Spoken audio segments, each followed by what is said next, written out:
नमस्ते मेरे दर्शकों, आपका स्वागत है मेरे चैनल द लाइफ हीलर में और मैं हूं वैशाली शर्मा। और आज की इस वीडियो में हम बात करेंगे कि व्हाट आर ट्रिगर्स। ठीक है, पहली बात तो जो लोग ट्विन फ्लेम जर्नी में हैं या स्पिरिचुअल पाथ पर हैं, जो लोग भी ये वीडियो तक पहुंचे हैं, देख रहे हैं, उनको अभी तक ये तो नॉलेज हो गई होगी कि ट्रिगर्स कितने इम्पोर्टेंट होते हैं हमारी जर्नी में, ट्विन फ्लेम जर्नी में भी, हमारी लाइफ की जर्नी में भी, क्योंकि इन्हीं ट्रिगर्स के थ्रू हम अपनी ग्रोथ करते हैं और इन्हीं ट्रिगर्स के थ्रू हम अपने जो लाइफ के लेसन्स हैं वो लर्न करते हैं। ठीक है, अब ये देखिए, और इन्हीं ट्रिगर्स को हील कर करके हम अपनी ट्विन फ्लेम जर्नी में आगे बढ़ते हैं और अपना असेंशन करते हैं। ठीक है, तो इसलिए जो लोग ट्विन फ्लेम जर्नी में हैं उनकी लाइफ में जो ट्रिगर्स हैं वो बहुत ज़्यादा आते हैं और उन ट्रिगर्स की इंटेंसिटी भी ज़्यादा होती है और कम समय में उनको बहुत सारे ट्रिगर्स झेलने पड़ते हैं और उनको रिजॉल्व करना पड़ता है ना। फॉर एग्जांपल, अगर कोई इंसान है वो अगर अपने 6 महीने में, साल भर के 6 महीने में मुश्किल से 1 या 2 लेसन सीखेगा, तो जो ट्विन फ्लेम जर्नी में है या जो बेसिकली स्पिरिचुअल काम के लिए बने हैं या उनका पूरा लाइफ का जो एरिया है, जो लाइफ का फोकस है वो स्पिरिचुअलिटी है या स्पिरिचुअल वर्ल्ड में उनको कुछ काम करना है, तो ऐसे लोग क्या होते हैं, उन पर जो ट्रिगर्स आते हैं बहुत ज़्यादा आते हैं कम समय में। ज़्यादा मतलब ये समझ लीजिए, अगर आप 1 महीने में हैं तो 1 महीने में आपको 7-8 लोगों से ट्रिगर झेलने पड़ेंगे और उन ट्रिगर को रिजॉल्व करना पड़ेगा, है ना। क्योंकि अगर आप उन ट्रिगर्स को रिजॉल्व नहीं करेंगे तो आप डेली लाइफ में कैसे जिएंगे, है ना। आप, है ना, नेगेटिव एनर्जी को लेकर, नेगेटिव इमोशंस को लेकर तो हम जी नहीं सकते ना, हमको और आगे बढ़ना होता है ना। तो हमको यही करना होता है कि जो ट्रिगर्स हैं उनको रिजॉल्व करना होता है। ठीक है, ये बेसिक चीज़ होती है एक स्पिरिचुअल जर्नी की और ट्विन फ्लेम जर्नी की, कि आप जैसे जैसे ट्रिगर्स अपने रिजॉल्व करते जाएंगे आपका असेंशन होता जाएगा। ठीक है, ये तो हो गई पॉइंट 1। अब आते हैं कि ट्रिगर्स क्या होते हैं। ठीक है, ट्रिगर होता है जिस वजह से, ट्रिगर वो रीज़न होता है, कोई एक रीज़न, वो वजह, वो कारण जिसकी वजह से आपके अंदर इमोशनल इम्बैलेंस आ जाता है। ठीक है, मतलब कोई ऐसा कारण जिसकी वजह से आप अपने ही इमोशंस के साथ अनकंफर्टेबल हो जाते हैं, आप अपने साथ ही अनकंफर्टेबल हो जाते हैं, अपने ही थॉट्स के साथ अनकंफर्टेबल हो जाते हैं, अपने ही काम के साथ अनकंफर्टेबल हो जाते हैं और अपने ही सराउंडिंग, डेली आप उसी घर में हैं, डेली आप वहीं काम करने जा रहे हैं, वहीं जॉब करने जा रहे हैं, वही स्कूल में पढ़ने जा रहे हैं, वही क्लासमेट्स के साथ बैठ रहे हैं, वही टीचर्स के साथ आपका इंटरेक्शन हो रहा है, पर जब आपको कुछ चीज़ ट्रिगर कर देती है, वो कारण आपके सामने आ जाता है, तो आप वही रेगुलर जो डेली काम करते हैं, वही डेली काम करने में आप अपनी एनर्जी ड्रेन्ड फील करते हैं। आप डेली ही पढ़ने जाते थे, स्कूल डेली ही काम पर जाते थे, पर जब आप ट्रिगर होते हैं अपनी लाइफ में, ट्रिगरिंग वाला टाइम आता है, तो पता चलता है कि वही आपको स्कूल जाने में इतना भारी भारी लग रहा है, इतना परेशानी हो रही है, और वही आपको डेली काम पर जाने में परेशानी हो रही है, वही अपने घर में ही रहने में आपको परेशानी हो रही है, आपको वही सोने में दिक्कत हो रही है, वही खाना खाने में दिक्कत हो रही है ना।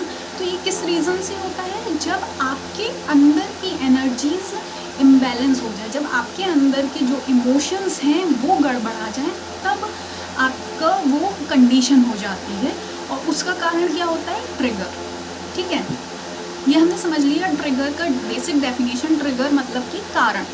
ठीक है, अब ये कारण क्या क्या हो सकते हैं हम ये जानते हैं। ठीक है, अब कारण क्या क्या हो सकते हैं? किसी के शब्द हो सकते हैं कि किसी ने आपसे कुछ बोल दिया तो जिसकी वजह से आपका इमोशनल इम्बैलेंस हो गया, या किसी के एक्शन हो सकते हैं कि किसी ने ऐसा कुछ कर दिया कि आप जिसकी वजह से ट्रिगर हो गए, है ना। या ऐसा हो सकता है कि किसी ने कुछ नहीं किया जिसकी वजह से आप ट्रिगर हो गए, है ना। तो ये सब मतलब कि जो बाहर की सर्कमस्टेंसेस हैं, जो हमारे माइंड को छोड़कर और हमारी बॉडी को छोड़कर और हमारे थॉट्स को छोड़कर और हम जो डेली एक्शन करते हैं उनको छोड़कर जो हमारे बाहर हो रहा है, अगर उस बाहर के किसी एक्शन की वजह से हमारे अंदर इम्बैलेंस हो जाए, तो इस कंडीशन को हम कहते हैं कि हम ट्रिगर हो गए। ठीक है, अब बाहर का कैसे हो सकता है? फॉर एग्जाम्पल, मैं अगर छोटा सा ही एग्जाम्पल दूँ, एक छोटे बच्चे का एग्जाम्पल ही दूँ ना, अगर एक छोटे बच्चे के सामने आप एक छोटे से कुत्ते के पिल्ले को अगर मारोगे ना, अगर उसको मारो या उसको ऐसे डांटो करो, तो छोटे बच्चे को कितना बुरा लगता उसको जाके बचा लेगा और उसको पिल्ले को डाँटने नहीं देता है, मारने नहीं देता है ना। तो ये उस छोटे बच्चे का ट्रिगर है ना। क्यों? क्योंकि छोटे बच्चे का हार्ट चक्रा जो होता है वो इतना ओपन होता है कि वो सबको कंपैशन की और लव की एनर्जी में देखता है। अब उसी बच्चे के सामने अगर आप उस पिल्ले को मार रहे हो, अगर छोटे से पपी को मार रहे हो, तो वो क्या बन गया, वो उसका ट्रिगर बन गया छोटे बच्चे का। तो वो एक्शन लेता है उसके अगेंस्ट। वो क्या करेगा, उस जो पिल्ला है, उस बच्चा है, वो पपी है, उसको बचाएगा। ठीक है, यही अगर हम देखें, यही हमारी कंडीशन हो जाती है जब हम एडल्ट और ह्यूमंस बन जाते हैं। ठीक है, फॉर एग्ज़ाम्पल अगर आपने जैसे अगर जॉब पर जा रहे हो, आपने किसी को कुछ करने को बोला और अगर वो उसके अगेंस्ट काम कर रहा है या अगेंस्ट बोल रहा है तो आप ट्रिगर हो जाओगे।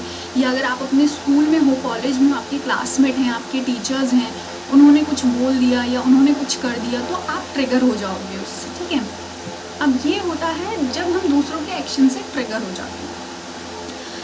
तो अब ट्रिगर हो गए तो उससे क्या होता है, वो चीज़ आपकी थॉट में चलती रहती है और वो चलती रहेगी बाय नेचर है। वो जब तक चलती रहेगी जब तक आप वो ट्रिगर अपने अंदर हील नहीं कर लेंगे। ठीक है, कोई आपको तभी ट्रिगर कर सकता है जब आप सेंसिटिव हो किसी चीज़ के लिए ट्रिगर होने के लिए, है ना। अब आप ये देखिए कि हम जैसे दूध में अगर नींबू निचोड़ें तो दूध फट जाता है। क्यों फट जाता है? क्योंकि दूध की जो केमिकल वो है, कंडीशन है, केमिकल उसकी कंपोनेंट्स हैं, वो जो नींबू का सिट्रिक एसिड है उसके प्रति वो सेंसिटिव है, तो उसके साथ रिएक्ट कर जाते हैं। दूध नींबू के साथ ट्रिगर हो जाता है और दूध फट जाता है। पर वही नींबू जब हम पानी में निचोड़ते हैं तो वो पानी तो नहीं फटता है, पानी उसमें घुल जाता है। बल्कि क्यों? क्योंकि पानी के साथ नींबू का कोई ट्रिगर नहीं है, कोई सेंसिटिविटी नहीं है ना। हमको ऐसे ही सोचना है कि जितना हम सेंसिटिव होंगे उतना ही हम बाहर से ट्रिगर होंगे। और क्या होता है, मोस्टली केसेस में जब लोग ट्रिगर होते हैं तो वो ब्लेम गेम्स खेलना चालू कर देते हैं। मतलब वो ये कहते हैं कि मैं ट्रिगर हो रही हूँ या मैं ट्रिगर हो रहा हूँ, मेरे अंदर इमोशनल इम्बैलेंस हो रहा है, तो इसका जिम्मेदार बाहर वाला है ना।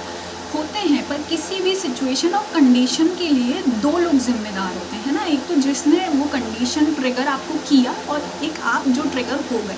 पर हम क्या कर सकते हैं, जो ट्रिगर कर रहे हैं हम उसको तो नहीं बदल सकते ना।